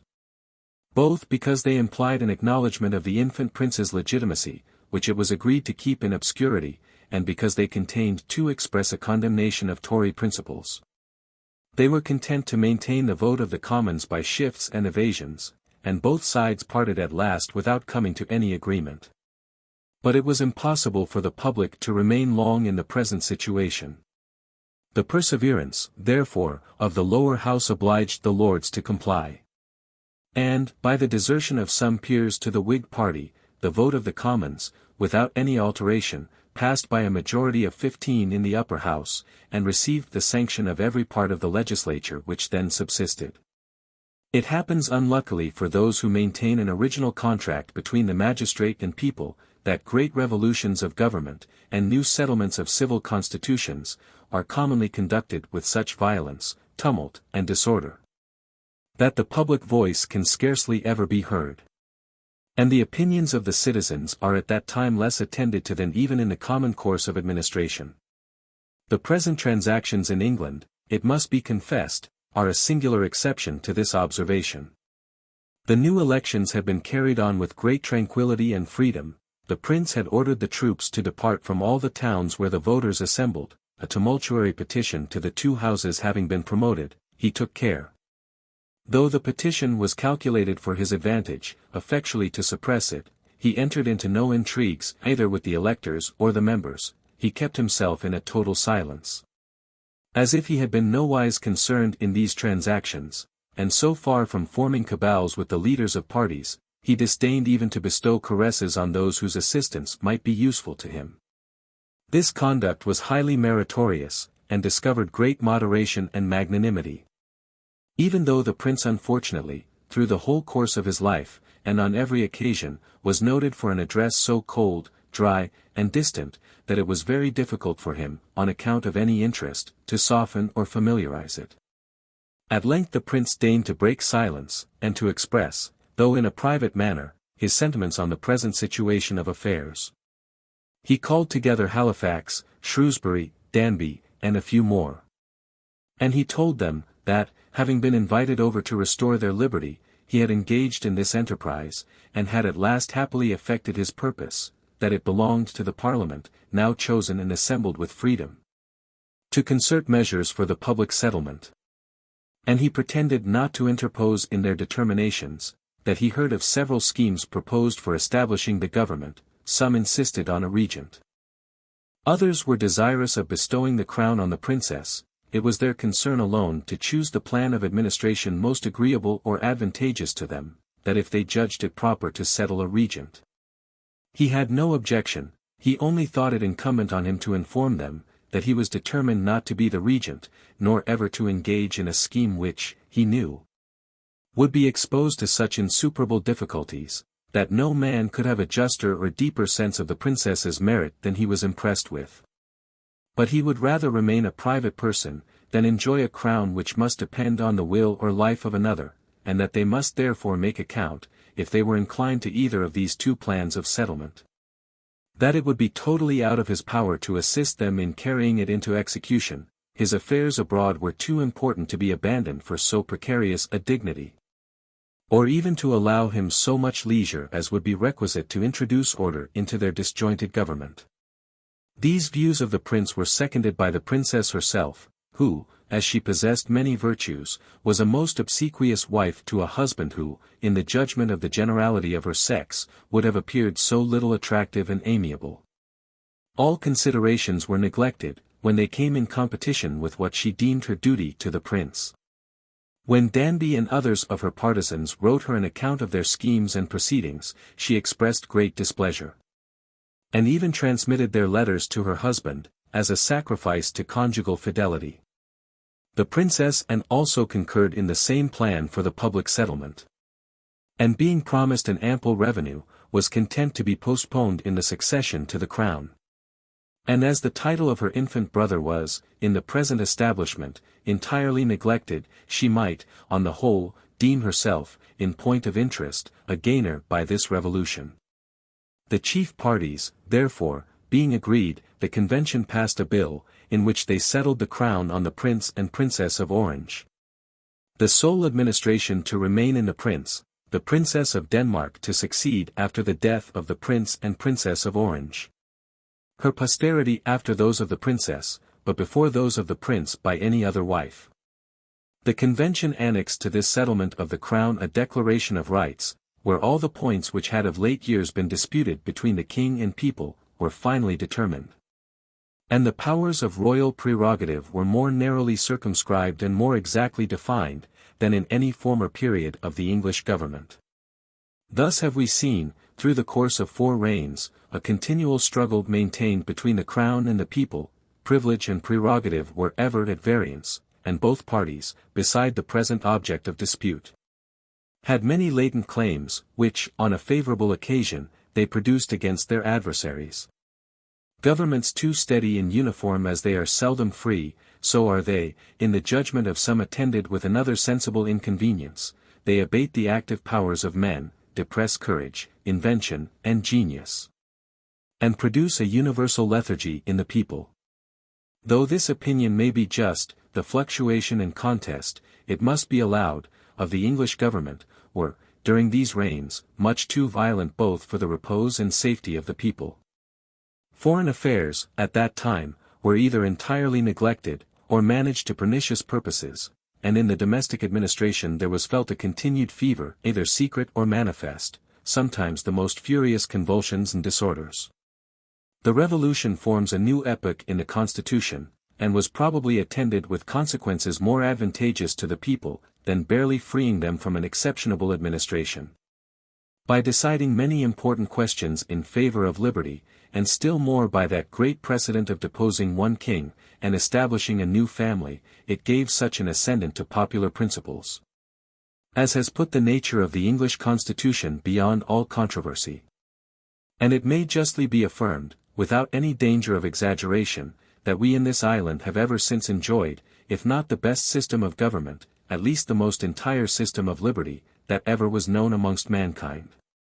To decry with such violence, as is affected by some, the whole line of Stuart, to maintain, that their administration was one continued encroachment on the incontestable rights of the people, is not giving due honor to that great event, which not only put a period to their hereditary succession, but made a new settlement of the whole Constitution. The inconveniencies suffered by the people under the 2 first reigns of that family, for in the main they were fortunate, proceeded in a great measure from the unavoidable situation of affairs. And scarcely anything could have prevented those events, but such vigor of genius in the sovereign, attended with such good fortune, as might have enabled him entirely to overpower the liberties of his people. While the parliaments in those reigns were taking advantage of the necessities of the prince, and attempting every session to abolish, or circumscribe, or define, some prerogative of the crown, and innovate in the usual tenor of government. What could be expected, but that the prince would exert himself in defending, against such inveterate enemies an authority which, during the most regular course of the former English government, had been exercised without dispute or controversy? And though Charles II, in 1672, may with reason be deemed the aggressor, nor is it possible to justify his conduct, yet were there some motives, surely, which could engage a prince so soft and indolent, and at the same time so judicious, to attempt such hazardous enterprises. He felt that public affairs had reached a situation at which they could not possibly remain without some further innovation. Frequent parliaments were become almost absolutely necessary to the conducting of public business. Yet these assemblies were still, in the judgment of the royalists, much inferior in dignity to the sovereign, whom they seemed better calculated to counsel than control. The crown still possessed considerable power of opposing parliaments, and had not as yet acquired the means of influencing them. Hence a continual jealousy between these parts of the legislature, hence the inclination mutually to take advantage of each other's necessities, hence the impossibility, under which the king lay, of finding ministers who could at once be serviceable and faithful to him. If he followed his own choice in appointing his servants, without regard to their parliamentary interest, a refractory session was instantly to be expected, if he chose them from among the leaders of popular assemblies. They either lost their influence with the people by adhering to the crown, or they betrayed the crown in order to preserve their influence. Neither Hampden, whom Charles I was willing to gain at any price, nor Shaftesbury, whom Charles II, after the Popish plot, attempted to engage in his counsels, would renounce their popularity for the precarious, and, as they esteemed it, deceitful favour of the prince. The root of their authority they still thought to lie in the Parliament.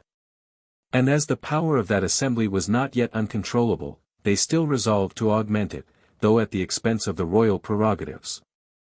It is no wonder that these events have long, by the representations of faction, been extremely clouded and obscured. No man has yet arisen, who has paid an entire regard to truth, and has dared to expose her, without covering or disguise, to the eyes of the prejudiced public. Even that party amongst us which boasts of the highest regard to liberty, has not possessed sufficient liberty of thought in this particular, nor has been able to decide impartially of their own merit, compared with that of their antagonists. More noble perhaps in their ends, and highly beneficial to mankind, they must also be allowed to have often been less justifiable in the means, and in many of their enterprises to have paid more regard to political than to moral considerations. Obliged to court the favour of the populace, they found it necessary to comply with their rage and folly, and have even, on many occasions, by propagating calumnies, and by promoting violence, served to infatuate as well as corrupt that people to whom they made a tender of liberty and justice. Charles I was a tyrant, a papist, and a contriver of the Irish massacre. The Church of England was relapsing fast into idolatry, Puritanism was the only true religion, and the covenant the favourite object of heavenly regard. Through these delusions the party proceeded, and, what may seem wonderful, still to the increase of law and liberty, till they reached the imposture of the Popish plot, a fiction which exceeds the ordinary bounds of vulgar credulity. But however singular these events may appear, there is really nothing altogether new in any period of modern history, and it is remarkable, that tribunician arts, though sometimes useful in a free constitution, have usually been such as men of probity and honour could not bring themselves either to practice or approve. The other faction, which, since the Revolution, has been obliged to cultivate popularity, sometimes found it necessary to employ like artifices.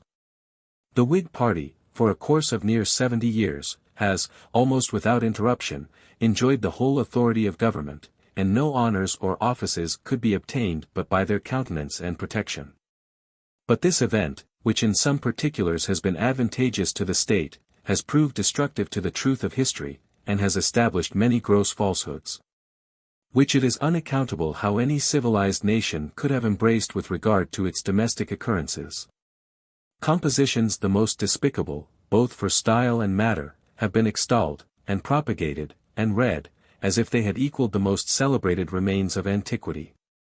And forgetting that a regard to liberty, though a laudable passion, ought commonly to be subordinate to a reverence for established government, the prevailing faction has celebrated only the partisans of the former, who pursued as their object the perfection of civil society, and has extolled them at the expense of their antagonists, who maintain those maxims that are essential to its very existence.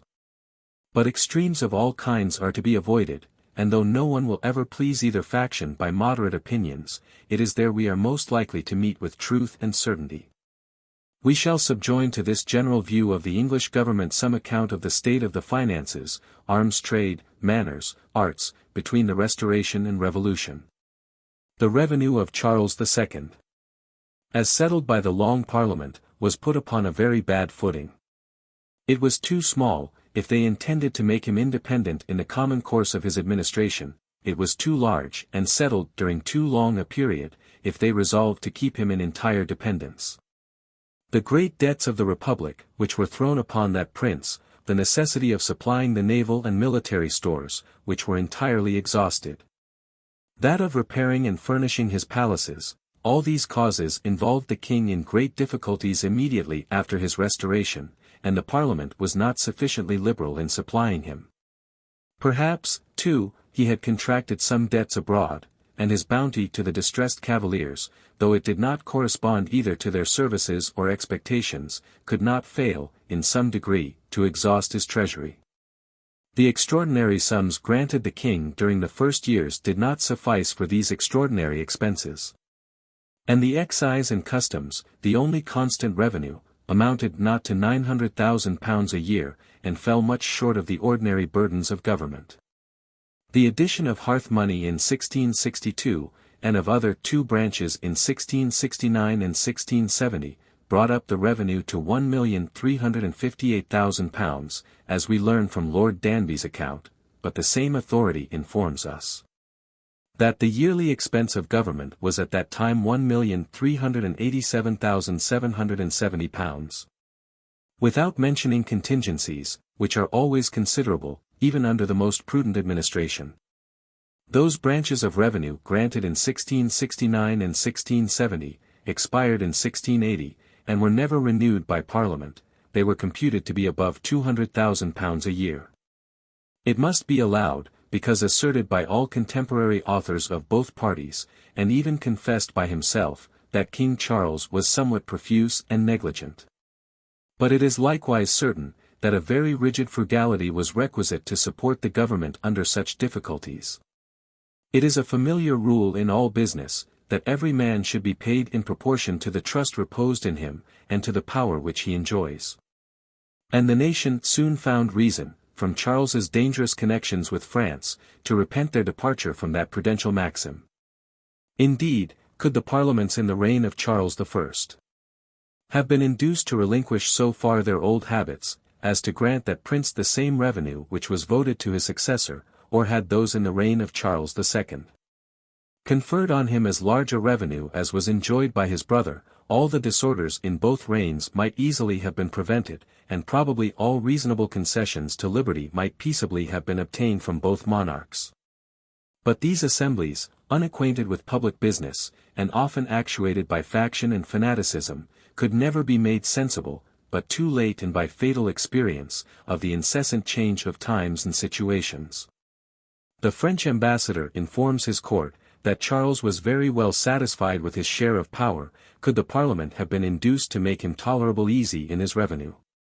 If we estimate the ordinary revenue of Charles II at £1,200,000 a year during his whole reign, the computation will rather exceed than fall below the true value.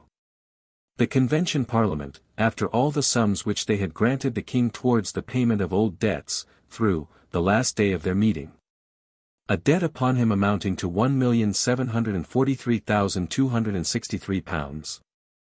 All the extraordinary sums which were afterwards voted him by Parliament, amounted to £11,443,407.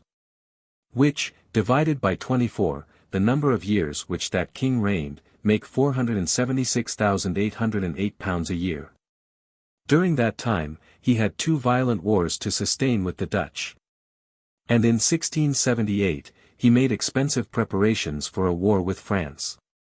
In the First Dutch War, both France and Denmark were allies to the United Provinces, and the naval armaments in England were very great. So that it is impossible he could have secreted any part, at least any considerable part, of the sums which were then voted him by Parliament. To these sums we must add about £1,200,000, which had been detained from the bankers on shutting up the Exchequer in 1672. The king paid 6% for this money during the rest of his reign. It is remarkable that, notwithstanding this violent breach of faith, the king, 2 years after, borrowed money at 8%, the same rate of interest which he had paid before that event. A proof that public credit, instead of being of so delicate a nature as we are apt to imagine, is, in reality, so hardy and robust, that it is very difficult to destroy it. The revenue of James was raised by the Parliament to about £1,850,000, and his income as Duke of York being added, made the whole amount to £2 millions a year. A sum well proportioned to the public necessities, but enjoyed by him in too independent a manner. The national debt at the Revolution amounted to £1,054,925. The militia fell much to decay during these 2 reigns, partly by the policy of the kings, who had entertained a diffidence of their subjects, partly by that ill-judged law which limited the king's power of mustering and arraying them. In the beginning, however, of Charles's reign, the militia was still deemed formidable. De Witt having proposed to the French king an invasion of England during the First Dutch War, that monarch replied, that such an attempt would be entirely fruitless, and would tend only to unite the English. "In a few days," said he, "after our landing, there will be 50,000 men at least upon us." Charles in the beginning of his reign had in pay near 5,000 men, of guards and garrisons. At the end of his reign, he augmented this number to near 8,000. James, on Monmouth's rebellion, had on foot about 15,000 men. And when the Prince of Orange invaded him, there were no fewer than 30,000 regular troops in England.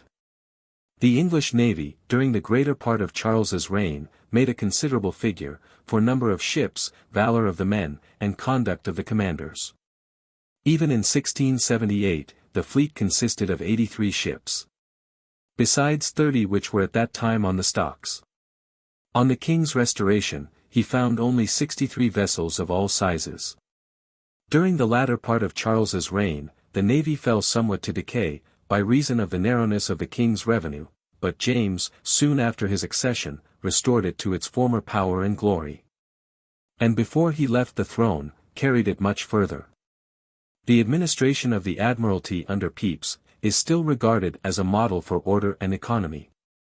The fleet at the Revolution consisted of 173 vessels of all sizes, and required 42,000 seamen to man it. That king, when Duke of York, had been the first inventor of sea signals. The military genius during these 2 reigns had not totally decayed among the young nobility. Dorset, Mulgrave, Rochester, not to mention Ossory, served on board the fleet, and were present in the most furious engagements against the Dutch. The commerce and riches of England did never, during any period, increase so fast as from the Restoration to the Revolution. The 2 Dutch wars, by disturbing the trade of that republic, promoted the navigation of this island. And after Charles had made a separate peace with the States, his subjects enjoyed unmolested the trade of Europe. The only disturbance which they met with, was from a few French privateers, who infested the Channel. And Charles interposed not in behalf of his subjects with sufficient spirit and vigor. The recovery or conquest of New York and the Jerseys was a considerable accession to the strength and security of the English colonies. And, together with the settlement of Pennsylvania and Carolina which was effected during that reign, extended the English Empire in America. The persecutions of the dissenters, or, more properly speaking, the restraints imposed upon them contributed to augment and people these colonies. Dr. Davenant affirms, that the shipping of England more than doubled during these 28 years. Several new manufactures were established. In iron, brass, silk, hats, glass, paper, etc. One brewer, leaving the Low Countries when they were threatened with a French conquest, brought the art of dyeing woolen cloth into England, and by that improvement saved the nation great sums of money. The increase of coinage during these 2 reigns was £10,261,000. A Board of Trade was erected in 1670, and the Earl of Sandwich was made president.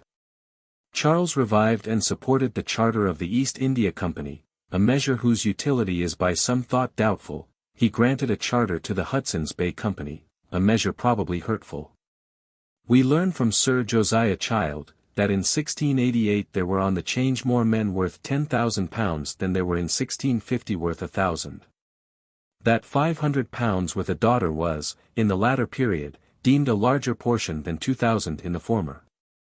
That gentlewomen, in those earlier times, thought themselves well clothed in a serge gown, which a chambermaid would, in 1688, be ashamed to be seen in. And that, besides the great increase of rich clothes, plate, jewels, and household furniture, coaches were in that time augmented 100-fold. The Duke of Buckingham introduced from Venice the manufacture of glass and crystal into England.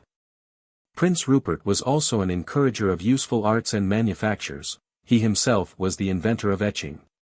The first law for erecting turnpikes was passed in 1662, the places of the turnpikes were Wade's Mill, Caxton, and Stilton, but the general and great improvement of highways took not place till the reign of George II. In 1663 was passed the first law for allowing the exportation of foreign coin and bullion.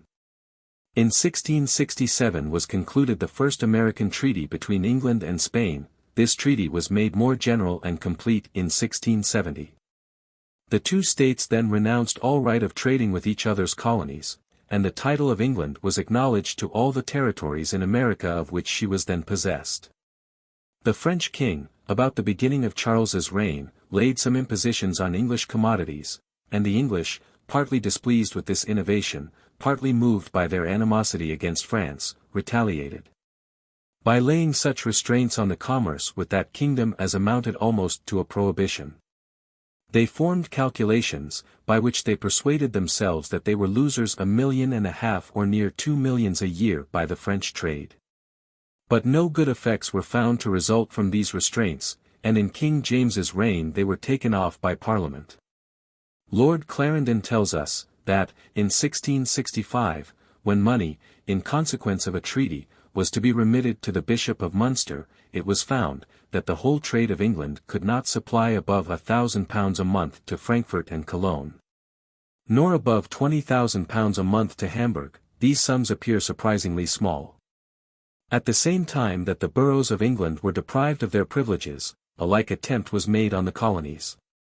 King James recalled the charters, by which their liberties were secured. And he sent over governors invested with absolute power. The arbitrary principles of that monarch appear in every part of his administration. The people, during these two reigns, were in a great measure cured of that wild fanaticism by which they had formerly been so much agitated. Whatever new vices they might acquire, it may be questioned, whether by this change they were, in the main, much losers in point of morals. By the example of Charles II. And the Cavaliers, licentiousness and debauchery became prevalent in the nation. The pleasures of the table were much pursued.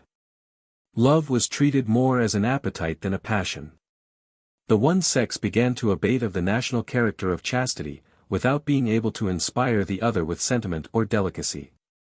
The abuses in the former age, arising from overstrained pretensions to piety, had much propagated the spirit of irreligion, and many of the ingenious men of this period lie under the imputation of deism. Besides wits and scholars by profession, Shaftesbury, Halifax, Buckingham, Mulgrave, Sunderland, Essex, Rochester, Sidney, Temple, are supposed to have adopted these principles. The same factions which formerly distracted the nation were revived, and exerted themselves in the most ungenerous and unmanly enterprises against each other. King Charles, being in his whole deportment a model of easy and gentlemanlike behavior, improved the politeness of the nation, as much as faction, which of all things is most destructive to that virtue, could possibly permit. His courtiers were long distinguishable in England by their obliging and agreeable manners. Till the Revolution, the liberty of the press was very imperfectly enjoyed in England, and during a very short period. The Star Chamber, while that court subsisted, put effectual restraints upon printing. On the suppression of that tribunal in 1641, the Long Parliament, after their rupture with the king, assumed the same power with regard to the licensing of books. And this authority was continued during all the period of the Republic and Protectorship. 2 years after the Restoration, an act was passed reviving the Republican ordinances. This act expired in 1679, but was revived in the first of King James. The liberty of the press did not even commence with the Revolution. It was not till 1694 that the restraints were taken off. To the great displeasure of the king and his ministers, who, seeing nowhere, in any government, during present or past ages, any example of such unlimited freedom, doubted much of its salutary effects. And probably thought, that no books or writings would ever so much improve the general understanding of men, as to render it safe to entrust them with an indulgence so easily abused. In 1677, the old law for burning heretics was repealed. A prudent measure, while the nation was in continual dread of the return of Papery. Amidst the thick cloud of bigotry and ignorance which overspread the nation during the Commonwealth and Protectorship, there were a few sedate philosophers, who, in the retirement of Oxford, cultivated their reason, and established conferences for the mutual communication of their discoveries in physics and geometry. Wilkins, a clergyman, who had married Cromwell's sister, and was afterwards Bishop of Chester, promoted these philosophical conversations. Immediately after the Restoration, these men procured a patent, and having enlarged their number, were denominated the Royal Society. But this patent was all they obtained from the king. Though Charles was a lover of the sciences, particularly chemistry and mechanics, he animated them by his example alone, not by his bounty. His craving courtiers and mistresses, by whom he was perpetually surrounded, engrossed all his expense, and left him neither money nor attention for literary merit. His contemporary Lewis, who fell short of the king's genius and knowledge in this particular, much exceeded him in liberality. Besides pensions conferred on learned men throughout all Europe, his academies were directed by rules and supported by salaries, a generosity which does great honor to his memory, and, in the eyes of all the ingenious part of mankind, will be esteemed an atonement for many of the errors of his reign. We may be surprised that this example should not be more followed by princes. Since it is certain that that bounty, so extensive, so beneficial, and so much celebrated, cost not this monarch so great a sum as is often conferred on one useless, overgrown favorite or courtier. But though the French Academy of Sciences was directed, encouraged, and supported by the sovereign, there arose in England some men of superior genius, who were more than sufficient to cast the balance, and who drew on themselves and on their native country the regard and attention of Europe. Besides Wilkins, Wren, Wallace, eminent mathematicians, Hooke, an accurate observer by microscopes, and Sydenham, the restorer of true physic, there flourished during this period a Boyle and a Newton. Men who trod with cautious, and therefore the more secure steps, the only road which leads to true philosophy. Boyle improved the pneumatic engine, invented by Otto Guericke, and was thereby enabled to make several new and curious experiments on the air, as well as on other bodies. His chemistry is much admired by those who are acquainted with that art. His hydrostatics contain a greater mixture of reasoning and invention with experiment than any other of his works. But his reasoning is still remote from that boldness and temerity which had led astray so many philosophers. Boyle was a great partisan of the mechanical philosophy, a theory which, by discovering some of the secrets of nature, and allowing us to imagine the rest, is so agreeable to the natural vanity and curiosity of men. He died in 1691, aged 65. In Newton this island may boast of having produced the greatest and rarest genius that ever arose for the ornament and instruction of the species. Cautious in admitting no principles but such as were founded on experiment, but resolute to adopt every such principle, however new or unusual.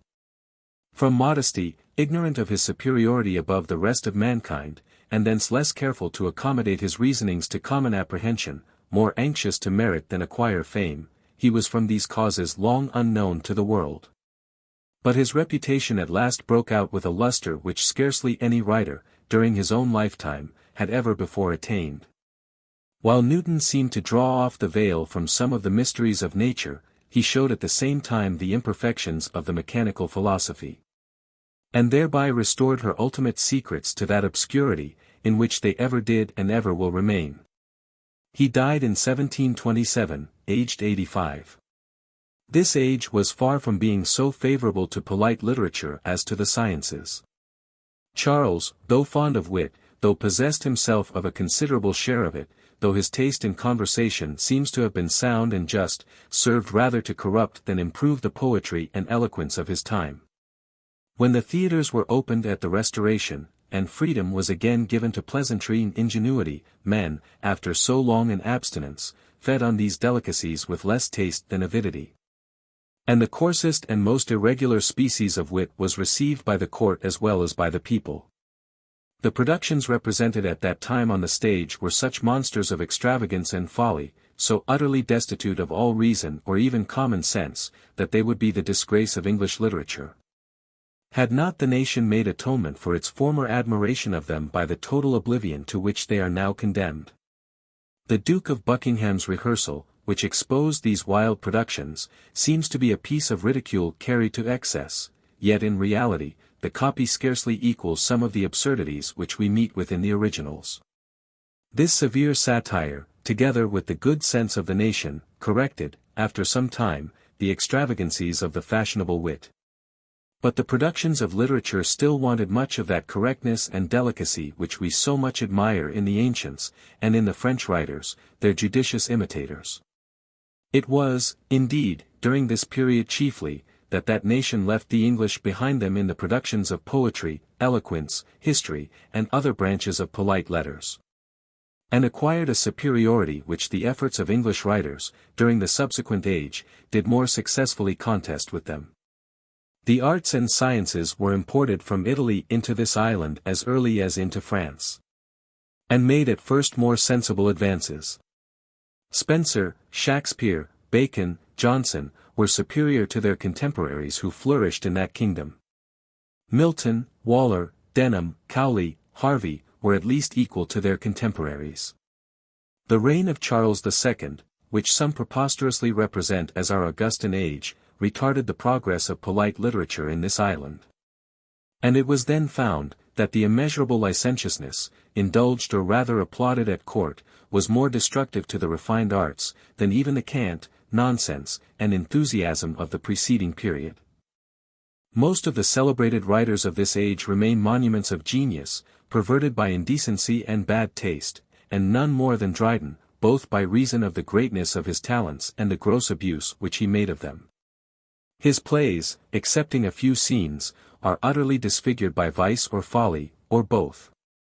His translations appear too much the offspring of haste and hunger. Even his fables are ill-chosen tales, conveyed in an incorrect, though spirited versification. Yet amidst this great number of loose productions, the refuse of our language, there are found some small pieces, his Ode to St. Cecilia, the greater part of Absalom and Achitophel, and a few more, which discover so great genius, such richness of expression, such pomp and variety of numbers, that they leave us equally full of regret and indignation. On account of the inferiority or rather great absurdity of his other writings. He died in 1701, aged 69.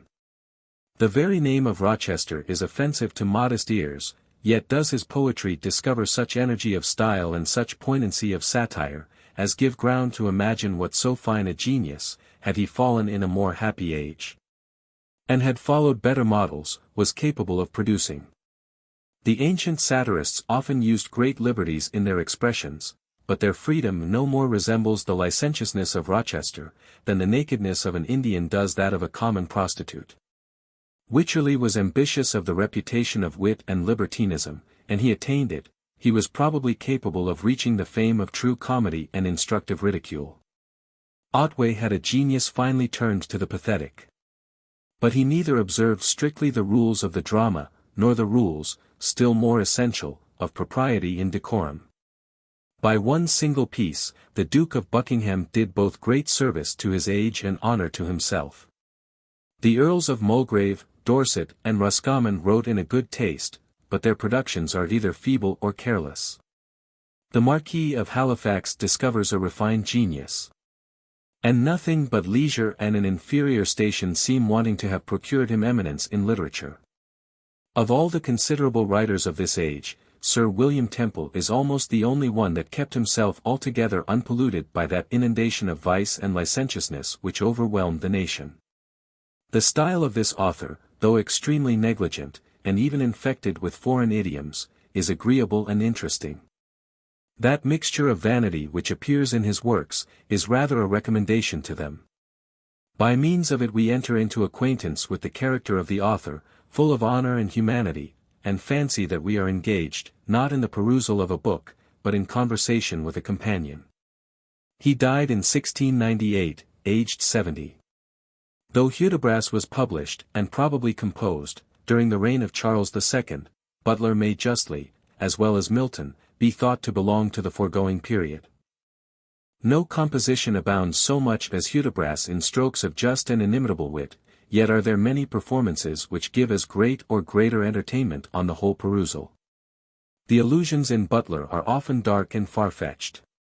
And though scarcely any author was ever able to express his thoughts in so few words, he often employs too many thoughts on one subject, and thereby becomes prolix after an unusual manner. It is surprising how much erudition Butler has introduced with so good a grace into a work of pleasantry and humor. Hudibras is perhaps one of the most learned compositions that is to be found in any language. The advantage which the royal cause received from this poem, in exposing the fanaticism and false pretenses of the former parliamentary party, was prodigious.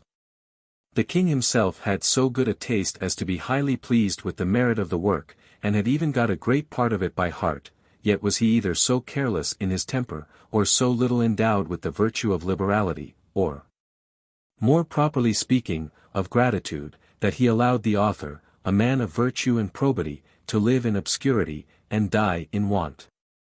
Dryden is an instance of a negligence of the same kind. His Absalom sensibly contributed to the victory which the Tories obtained over the Whigs, after the exclusion parliaments. Yet could not this merit, aided by his great genius, procure him an establishment which might exempt him from the necessity of writing for bread. Otway, though a professed royalist, could not even procure bread by his writings. And he had the singular fate of dying literally of hunger. These incidents throw a great stain on the memory of Charles, who had discernment, loved genius, was liberal of money, but attained not the praise of true generosity.